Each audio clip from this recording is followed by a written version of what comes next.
सादर प्रणाम। अनियंत्रित ब्लास्टिंग से आमजनों के घर मकानों में दरारें पड़ रही हैं। उनके घर मकानों को सुरक्षा मिल सके, अनियंत्रित ब्लास्टिंग पे रोक लग सके, इस मांग को लेकर शासन प्रशासन को निरंतर अहिंसा सेवा पार्टी अवगत करा रही है।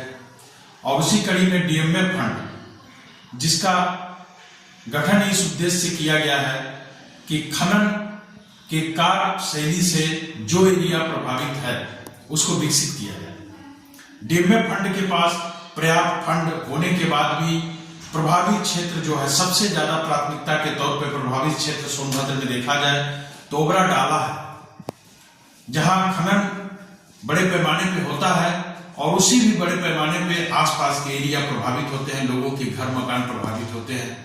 धूल गर्दा प्रदूषण से लोगों के स्वास्थ्य जनजीवन सब प्रभावित होता है। डीएमएफ फंड चाहे तो एक अच्छा हॉस्पिटल यहां बना सकता है, जिससे कि लोगों के जीवन को में सुधार हो सकती है और सोनभद्र के स्वास्थ्य व्यवस्था में सुधार हो सकती है। और उसी कड़ी में लोगों के घर मकान की मरम्मत से लेके कंपनसेशन तक देने की व्यवस्था डीएमएफ फंड से की जा सकती है। डीएमएफ फंड का इसी उद्देश्य से गठन किया गया है। यदि इस उद्देश्य की सही मायने में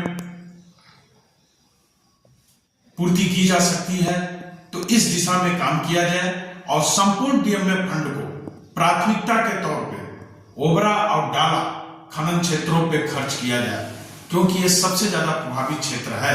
इसके बाद अन्य जगहों पे इस पैसे का इस्तेमाल जरूरत समझ में आए तो किया जाए, क्योंकि जो एरिया प्रभावित है, जहां के लोग ज्यादा प्रभावित हैं, उनके घर मकान प्रभावित हो रहे हैं, उनका जनजीवन प्रभावित हो रहा है, उनका स्वास्थ्य प्रभावित हो रहा है। और ऐसे क्षेत्र में एक डीएमएफ फंड के पास पर्याप्त पैसा होते हुए उस पर बंदरबाट की स्थिति आ जाए, जैसा कि सुनने को मिल रहा है, तो ये कहीं से उचित नहीं है। आपका साथी विजय शंकर यादव इस संदर्भ में जनता की आवाज को शासन प्रशासन तक पहुंचा रहा है। जय हिंद, जय भारत।